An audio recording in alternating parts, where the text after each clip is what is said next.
Arman tidak pernah berpikir hidupnya akan berada di titik ini, terjebak di antara impian, kesetiaan, dan sebuah permintaan yang menguji hatinya. Dia datang ke Jepang untuk bekerja, mengubah nasib keluarganya di Indonesia. Namun, takdir membawanya ke sebuah jalan yang penuh liku, dengan permintaan yang membuatnya harus memilih antara akal sehat dan perasaan. Halo sahabat, selamat datang kembali di channel ini. Sebelum kita lanjut ke cerita yang penuh emosi ini, jangan lupa untuk like, komen, dan subscribe agar kalian tidak ketinggalan cerita menarik lainnya. Mari kita mulai ceritanya. Arman berdiri di depan rumahnya yang sederhana, menatap langit sore yang perlahan meredup. Angin membawa suara anak-anak kecil berlarian di gang sempit. Suara azan maghrib menggema dari masjid tua di ujung desa, dan di dalam rumah, ibunya masih duduk di tikar bambu dengan wajah penuh harap. Hari itu, hari yang seharusnya penuh kebahagiaan karena ia akan memulai perjalanan ke Jepang, justru terasa begitu berat. Ia mengingat betul saat pertama kali memutuskan menjadi TKI, bukan karena ambisi besar, tapi karena keterpaksaan. Sejak ayahnya meninggal, ia menjadi satu-satunya tulang punggung keluarga. Adiknya masih sekolah, sementara ibunya yang semakin tua mulai sering jatuh sakit. Tidak ada pilihan lain. Dengan gaji buruh di pabrik yang tak seberapa, impian untuk memberikan kehidupan yang lebih baik bagi keluarganya terasa mustahil. Maka, ia meminjam uang untuk mengurus keberangkatan ke Jepang, dengan harapan suatu hari nanti semua perjuangan ini akan terbayar. Pesawat yang membawanya ke Tokyo terasa begitu asing. Ini pertama kalinya ia naik pesawat. Pertama kalinya meninggalkan tanah air sejauh ini. Ia melihat wajah-wajah penumpang lain. Beberapa adalah sesama TKI, beberapa warga Jepang yang tampak sibuk dengan ponsel atau laptop mereka. Ia mencoba tidur, tapi pikirannya terus melayang. Bagaimana jika ia gagal? Bagaimana jika hidup di Jepang lebih berat dari yang ia bayangkan? Bagaimana jika ia tak bisa mengirim uang untuk keluarganya? Semua pertanyaan itu bergema di kepalanya, membuat dadanya terasa sesak. Namun, ia mencoba menguatkan diri. Ia mengingat wajah ibunya, mengingat impian adiknya untuk kuliah. Itu cukup untuk memberinya alasan bertahan, tidak peduli seberapa sulit nanti. Setibanya di Jepang, hawa dingin langsung menyambutnya. Udara negeri ini jauh berbeda dengan tanah kelahirannya. Semua tampak begitu modern, begitu rapi, begitu teratur. Ia mengingat pesan seorang teman yang lebih dulu bekerja di sini. Jangan sampai bikin masalah. Kerja yang benar. Orang Jepang gak suka kesalahan kecil. Dengan hati-hati, ia mengikuti prosedur imigrasi, mengambil koper bututnya, dan berjalan keluar bandara. Agen penyalur tenaga kerja telah menunggu, membawanya ke tempat tinggal sementaranya sebelum diperkenalkan pada majikannya. Dan disinilah kisahnya dimulai, di negeri yang jauh dari rumah, dengan harapan besar tapi juga ketakutan yang mengintai. Hari pertama bekerja di rumah majikannya terasa canggung. Rumah itu besar, lebih luas dari rumah siapapun yang pernah ia lihat di kampung. Dindingnya bersih tanpa celah, perabotannya tertata rapi, dan suasana di dalamnya terasa sunyi. Ia disambut oleh seorang wanita parubaya yang memperkenalkan dirinya sebagai kepala pelayan, dan tak lama kemudian, ia bertemu dengan pemilik rumah, Miyuki. Ia cantik. Bahkan lebih cantik dari gambaran wanita Jepang yang sering ia lihat di televisi. Rambutnya panjang, matanya tajam, namun ada sesuatu dalam tatapan itu, sesuatu yang kosong, seolah ada kesedihan yang tak bisa diungkapkan. Tugasnya cukup jelas, merawat seorang pria tua yang merupakan ayah Miyuki. Setiap pagi, ia harus membantunya bangun, memandikannya, menyiapkan makanan, lalu menemaninya berjalan-jalan di taman belakang rumah. Awalnya, ia merasa tegang, takut melakukan kesalahan. Namun, seiring waktu, ia mulai terbiasa.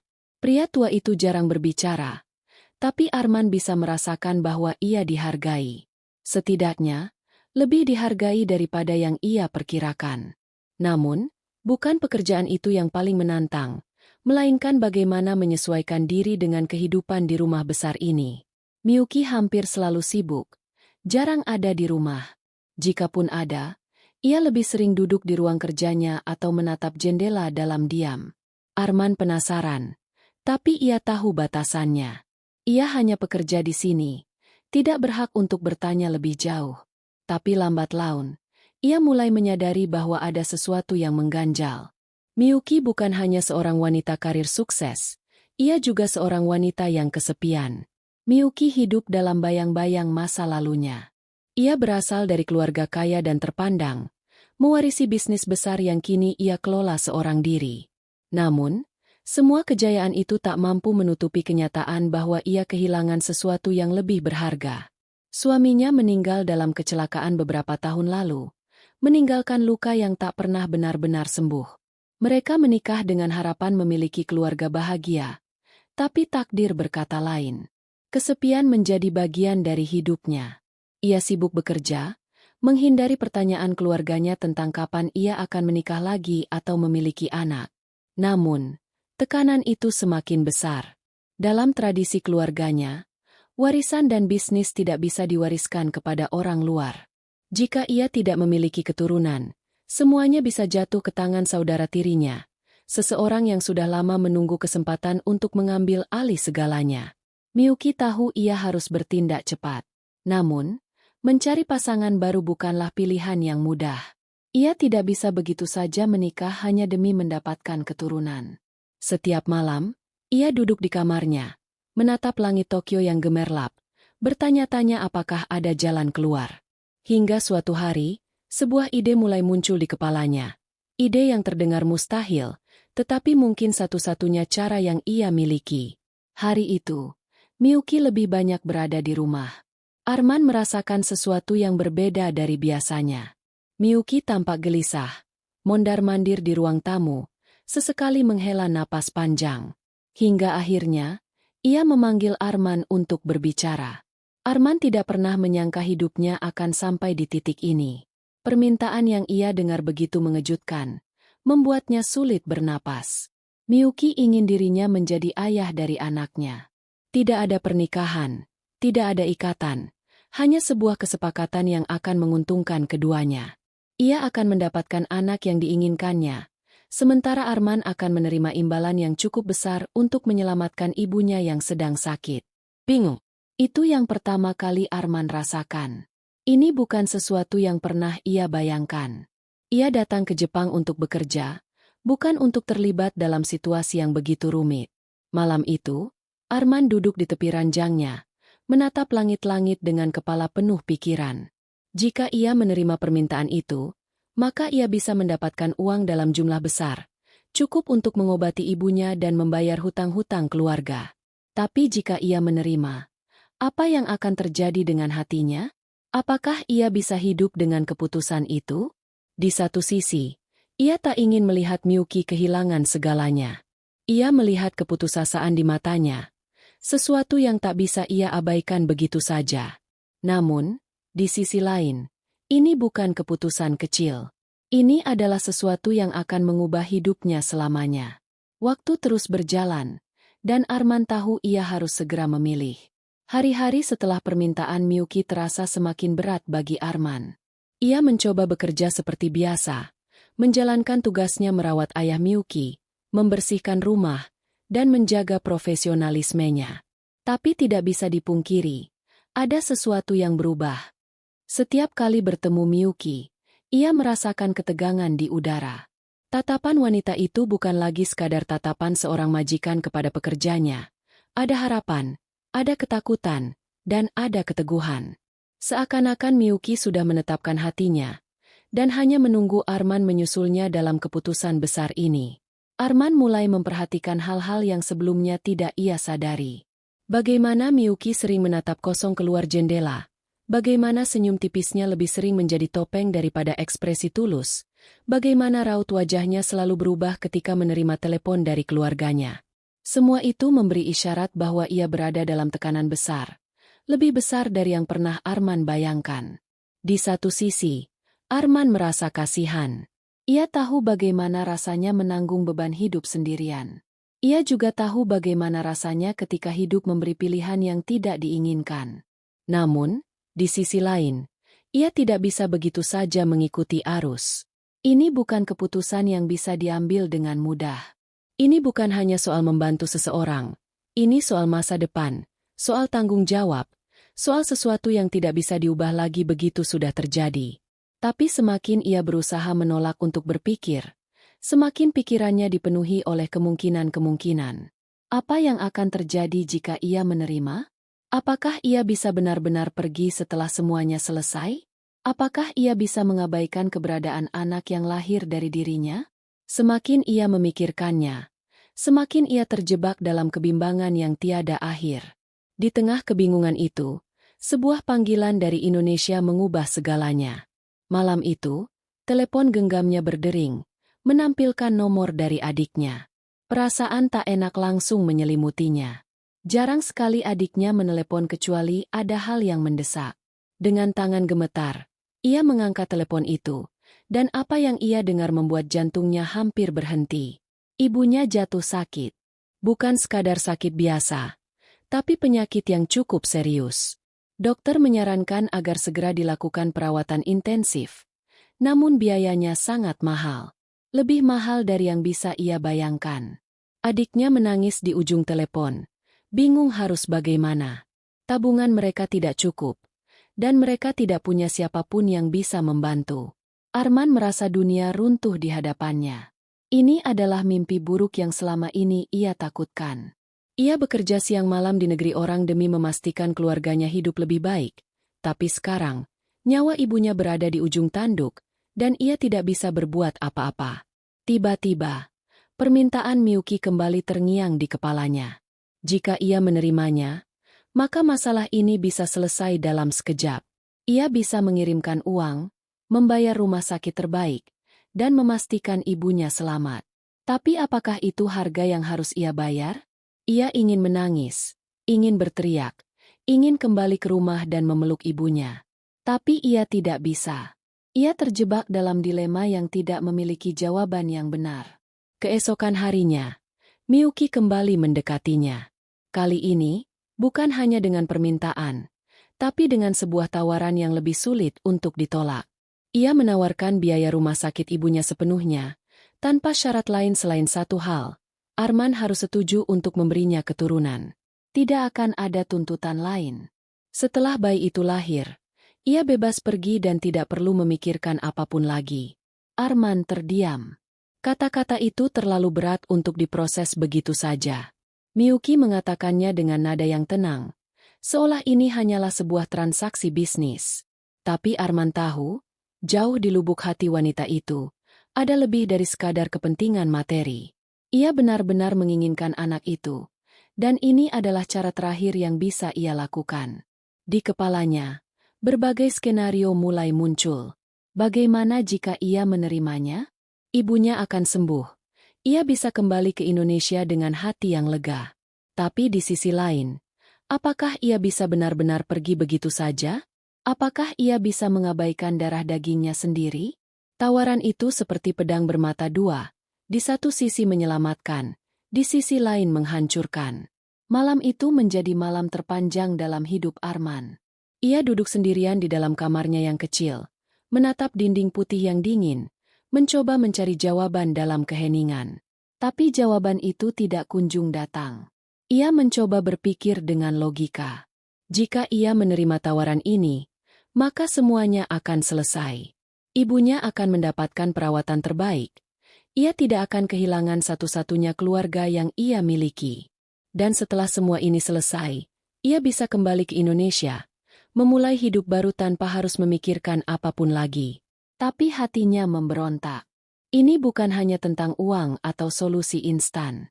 Ini tentang kehidupan seorang anak yang akan lahir ke dunia. Apakah ia bisa benar-benar meninggalkan anaknya begitu saja? Apakah ia bisa hidup dengan perasaan bersalah itu selamanya? Ia mengingat wajah ibunya. Mengingat bagaimana ia selalu berkata bahwa dalam hidup, tidak ada yang lebih penting dari kejujuran dan tanggung jawab. Jika ia menerima tawaran ini, apakah ia masih bisa menganggap dirinya sebagai anak yang baik? Ia menatap langit-langit, berusaha mencari petunjuk. Tapi yang ia temukan hanyalah kegelapan. Saat fajar mulai menyingsing, Arman akhirnya mengambil keputusan. Dengan langkah berat, ia menuju ruang utama, di mana Miyuki sudah menunggunya. Wanita itu duduk dengan tenang, menatapnya dengan harapan yang tersembunyi di balik wajah dinginnya. Dengan suara pelan, Arman mengatakan sesuatu yang membuat Miyuki terkejut. Ia setuju, tapi dengan satu syarat. Setelah bayi itu lahir, ia akan pergi dan tidak akan kembali. Ia tidak ingin anak itu tahu siapa dirinya. Ia tidak ingin ada kebingungan atau ikatan yang bisa menyakiti siapapun di masa depan. Miyuki tidak langsung menjawab. Ia menatap Arman lama, seolah sedang menimbang sesuatu. Lalu, perlahan, ia mengangguk. Arman merasa jantungnya berdebar kencang. Ia tahu, sejak saat ini, hidupnya tidak akan pernah sama lagi. Hari itu menjadi titik balik dalam hidup Arman. Setelah menyetujui permintaan Miyuki, sesuatu dalam dirinya terasa hancur, seakan ia telah mengkhianati prinsip hidupnya sendiri. Namun, di saat yang sama, ia merasa lega karena akhirnya ada jalan keluar untuk menyelamatkan ibunya. Ia mencoba meyakinkan diri bahwa ini hanyalah sebuah perjanjian, sebuah keputusan yang rasional tanpa melibatkan perasaan. Tapi jauh di lubuk hatinya, ia tahu bahwa hidup tidak pernah sesederhana itu. Sejak kesepakatan itu dibuat, hubungan mereka berubah. Miyuki bukan lagi sekadar majikan, dan Arman bukan lagi sekadar pekerja. Ada sesuatu yang tak terucapkan di antara mereka. Sesuatu yang terasa menyesakkan setiap kali mereka saling menatap. Miyuki tetap dengan sikap tenangnya, seolah semuanya hanya bagian dari rencana yang telah ia susun matang-matang. Tapi Arman bisa melihat ada sesuatu di balik matanya. Sebuah kesepian yang lebih dalam dari yang ia bayangkan sebelumnya. Hari-hari berlalu, dan Arman mulai merasa terjebak dalam realitas yang tak ia inginkan. Setiap kali ia memikirkan bayi yang akan lahir dari perjanjiannya dengan Miyuki, dadanya terasa sesak. Ia mencoba mengabaikannya, mencoba meyakinkan dirinya bahwa ini bukan urusannya, bahwa setelah semua selesai, ia akan pergi dan melupakan semuanya. Namun, semakin ia berusaha menekan perasaannya, semakin kuat ia merasakan beban itu menghantui. Malam-malamnya kini dipenuhi oleh mimpi-mimpi aneh. Ia melihat seorang anak kecil menatapnya dengan mata penuh pertanyaan, memanggilnya dengan suara yang samar-samar. Ia terbangun dengan keringat dingin, napas tersengal-sengal, dan perasaan bersalah yang semakin dalam. Ia mulai bertanya pada dirinya sendiri, apakah ia benar-benar bisa pergi begitu saja? Waktu berlalu, dan perubahan mulai terjadi. Miyuki, yang sebelumnya selalu menjaga jarak, kini tampak lebih sering mendekati Arman. Ia tidak lagi hanya memperlakukan Arman sebagai bagian dari kesepakatan, tetapi juga sebagai seseorang yang semakin ia andalkan. Arman bisa merasakannya dalam hal-hal kecil, cara Miyuki berbicara kepadanya, cara ia mencari keberadaannya di rumah, bahkan cara ia tersenyum saat mereka tanpa sengaja berpapasan di lorong. Itu bukan senyum seorang wanita yang hanya menjalankan rencana, melainkan senyum seseorang yang mulai terbiasa dengan kehadiran orang lain dalam hidupnya. Arman berusaha untuk tetap menjaga batas. Ia tahu bahwa semakin ia terlibat secara emosional, semakin sulit baginya untuk pergi ketika waktunya tiba. Tapi ia juga bukan batu. Ia merasakan kehangatan di balik dinginnya sikap Miyuki. Ia melihat kesedihan yang selama ini berusaha ditutupi oleh wanita itu. Satu malam, tanpa sadar, ia mendengar Miyuki berbicara di telepon. Suaranya terdengar gemetar, meskipun ia berusaha terdengar tegar. Arman tidak mengerti semua kata-kata dalam bahasa Jepang yang diucapkannya, tetapi ia bisa merasakan kepedihan dalam nada suaranya. Saat Miyuki menyadari bahwa Arman mendengar, ia langsung membalikkan badan, menatapnya dengan ekspresi yang sulit dijelaskan. Sejenak, mereka hanya saling diam. Tapi dalam keheningan itu, ada sesuatu yang akhirnya mulai terungkap, bahwa di balik segala ketegaran Miyuki, ada luka yang belum sembuh, dan bahwa kehadiran Arman telah mengubah sesuatu dalam dirinya. Dan mungkin, tanpa ia sadari, kehadiran Miyuki juga mulai mengubah sesuatu dalam hati Arman. Miyuki akhirnya mengandung. Ketika dokter mengonfirmasi bahwa ia hamil, ekspresi wajahnya sulit dibaca. Ada kelegaan, ada kebahagiaan, tetapi juga ada ketakutan yang samar. Arman, di sisi lain, merasa dadanya semakin sesak. Ini adalah titik di mana semuanya benar-benar menjadi nyata. Sejak hari itu, suasana di rumah berubah. Miyuki yang biasanya sibuk bekerja mulai lebih sering beristirahat.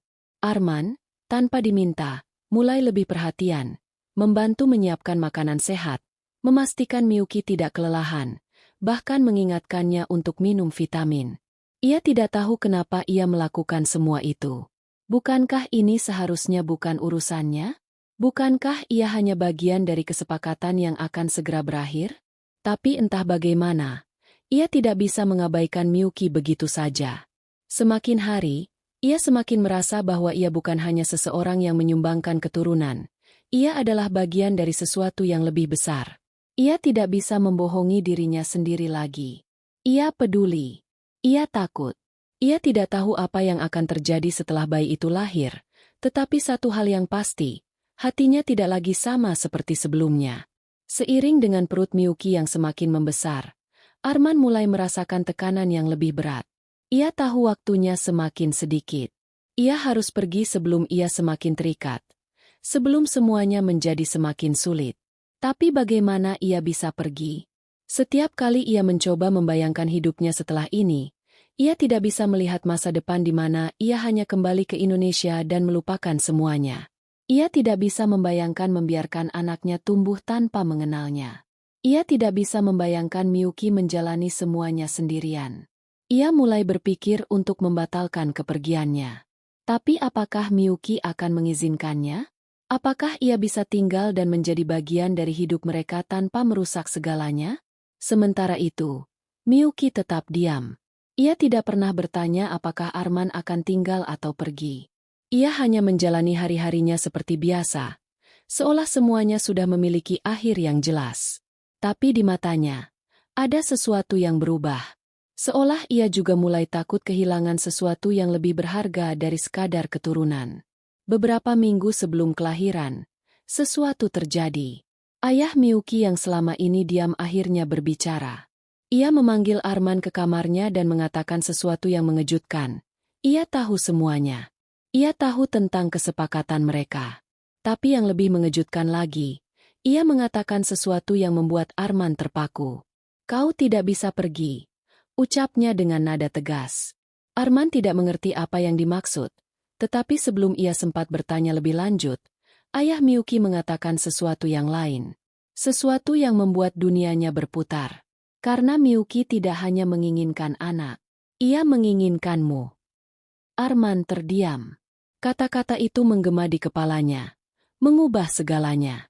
Dan saat itu, untuk pertama kalinya, ia sadar bahwa ia tidak hanya sekadar bagian dari rencana Miyuki. Ia mungkin adalah bagian dari sesuatu yang lebih dalam, sesuatu yang selama ini Miyuki sendiri tidak berani akui. Sesuatu yang bisa mengubah segalanya. Kata-kata ayah Miyuki terus terngiang di kepala Arman. Miyuki tidak hanya menginginkan anak, ia menginginkanmu. Kalimat itu menghantamnya seperti badai yang datang tiba-tiba, mengguncang segala keyakinan yang selama ini ia coba pertahankan. Arman pikir semua ini hanya soal kesepakatan, hanya soal uang dan kewajiban. Tapi jika itu benar, kenapa Miyuki mulai berubah? Kenapa raut wajahnya menyimpan sesuatu yang lebih dari sekadar keinginan memiliki anak? Sejak malam itu, Arman mulai memperhatikan hal-hal kecil yang selama ini ia abaikan. Bagaimana Miyuki sering menatapnya diam-diam saat ia tidak sadar. Bagaimana wanita itu tersenyum samar setiap kali mereka menghabiskan waktu bersama, meski hanya dalam diam. Bagaimana Miyuki mulai berbicara dengan nada yang lebih lembut. Seolah ada sesuatu yang ingin ia katakan tetapi selalu ia tahan. Tapi kenapa Miyuki tidak pernah mengungkapkan apapun? Kenapa ia masih bersikeras menjalani semua ini sebagai kesepakatan tanpa perasaan? Arman merasa hatinya semakin tidak tenang. Ia tidak bisa berpura-pura tidak peduli lagi. Ia tidak bisa hanya menunggu semuanya berakhir dan pergi begitu saja. Namun, jika benar Miyuki mulai memiliki perasaan untuknya, apakah itu berarti ia bisa tinggal? Apakah itu berarti mereka bisa menjadi keluarga? Tapi bagaimana jika ia salah menafsirkan semuanya? Bagaimana jika ini hanya ilusinya saja, dan Miyuki tetap melihatnya sebagai bagian dari rencana? Untuk pertama kalinya sejak kesepakatan itu dibuat, Arman mulai berharap. Tapi di saat yang sama, ia juga mulai takut. Beberapa hari setelah percakapan dengan ayah Miyuki, sesuatu berubah. Miyuki mulai menjaga jarak. Ia tidak lagi mencari keberadaan Arman seperti sebelumnya. Ia tidak lagi berbicara banyak. Ia kembali menjadi sosok yang dingin dan profesional, seolah mencoba membangun tembok di antara mereka. Arman tidak mengerti apa yang terjadi.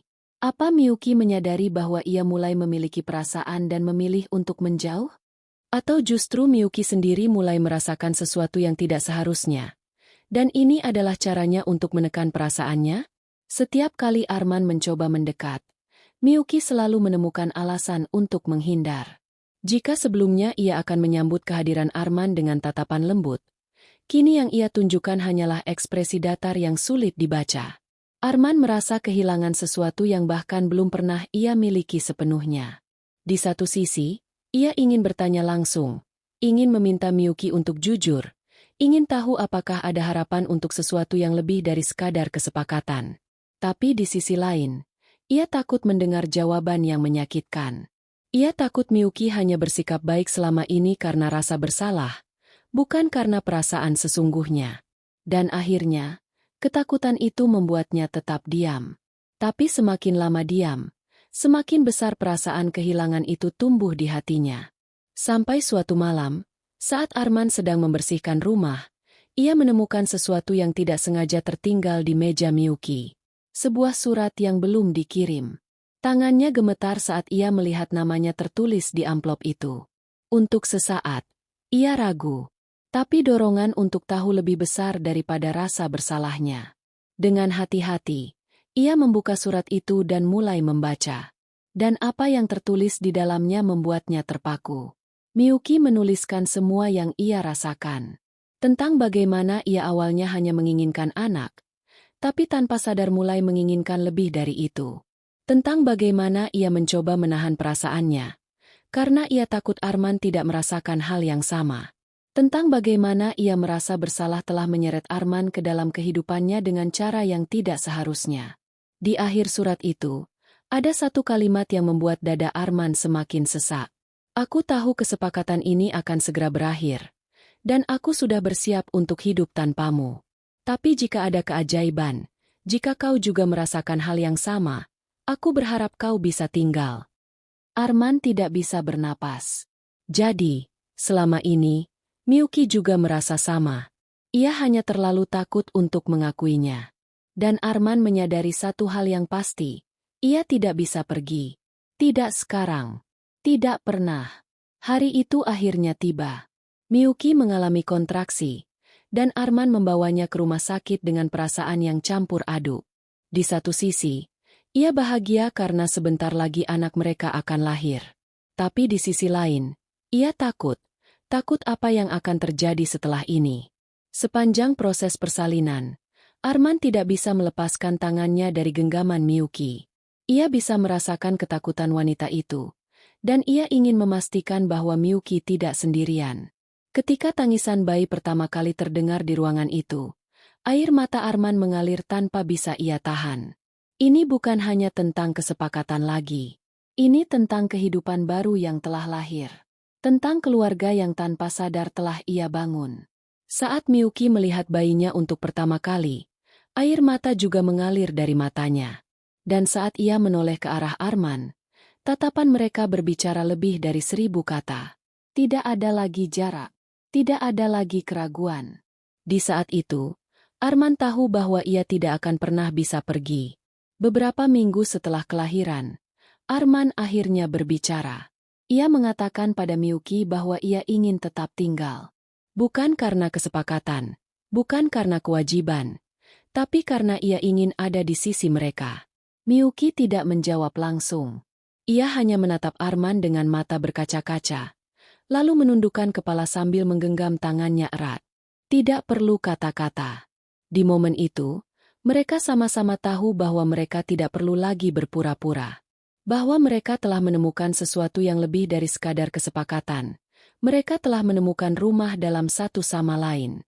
Dan untuk pertama kalinya dalam hidupnya, Arman merasa bahwa ia akhirnya berada di tempat yang benar. Kebahagiaan itu tak bertahan lama. Hanya beberapa minggu setelah kelahiran, Sebuah surat datang dari imigrasi Jepang. Surat yang selama ini Arman takutkan. Izin tinggalnya akan segera habis, dan ia harus kembali ke Indonesia. Dunia Arman kembali runtuh. Ia telah menemukan rumahnya di sini, di sisi Miyuki dan bayinya. Tapi hukum berkata lain.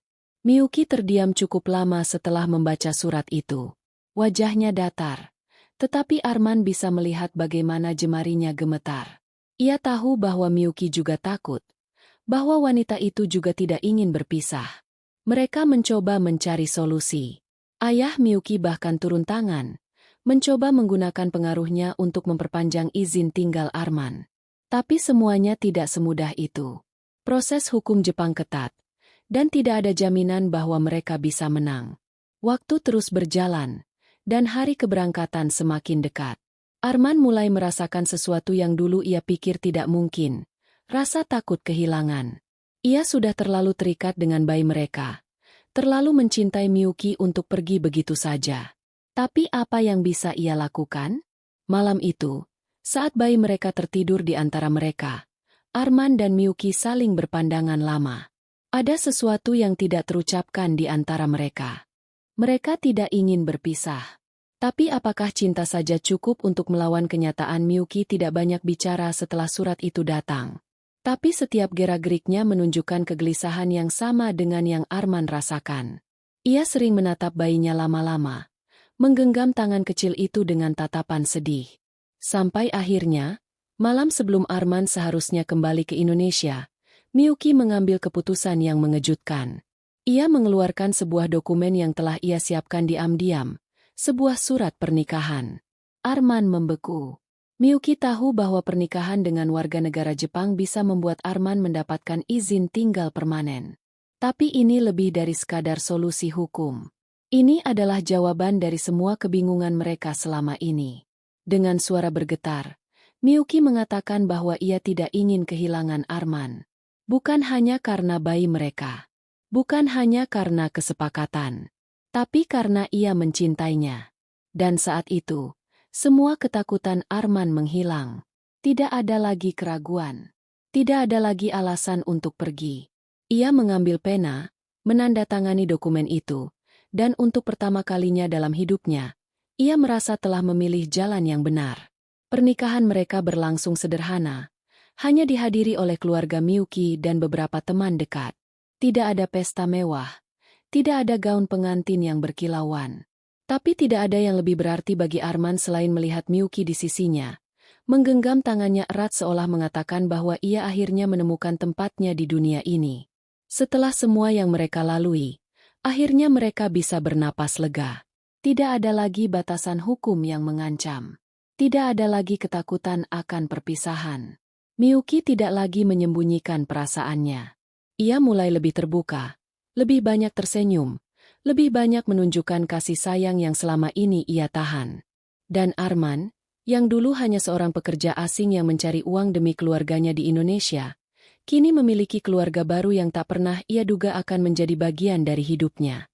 Bayi mereka tumbuh dengan cinta, dengan orang tua yang kini benar-benar saling mencintai, bukan karena kesepakatan, tetapi karena takdir memang telah menuliskan kisah mereka bersama.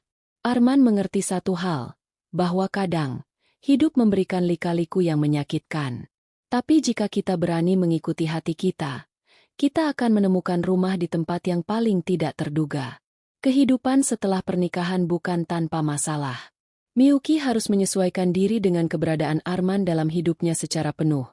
Dan Arman harus belajar menjadi bagian dari budaya yang masih terasa asing baginya. Namun, mereka menghadapi semuanya bersama. Arman mulai belajar bahasa Jepang dengan lebih serius, agar bisa lebih dekat dengan keluarga Miyuki. Ia mencari pekerjaan yang lebih stabil, bukan lagi sebagai pekerja kasar, tetapi sesuatu yang bisa memberinya masa depan yang lebih baik di Jepang. Miyuki, di sisi lain, mulai lebih menghargai hal-hal kecil dalam hidup.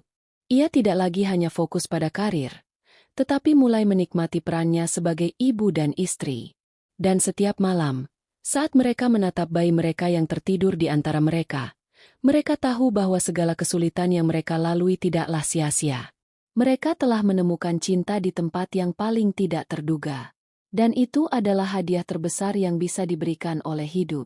Kisah Arman dan Miyuki mengajarkan kita bahwa hidup tidak selalu berjalan sesuai rencana. Kadang, sesuatu yang dimulai dengan kesepakatan bisa berakhir dengan cinta yang tulus. Kadang, orang yang paling tidak kita duga bisa menjadi rumah bagi hati kita. Apakah kamu pernah mengalami situasi di mana hidup membawamu ke arah yang tidak pernah kamu bayangkan? Apakah kamu percaya bahwa cinta bisa tumbuh dalam kondisi yang tidak biasa? Bagikan pendapatmu di kolom komentar. Jangan lupa like, komen, dan subscribe agar aku bisa terus menghadirkan kisah-kisah penuh emosi seperti ini untukmu. Terima kasih sudah membaca sampai akhir. Sampai jumpa di cerita berikutnya.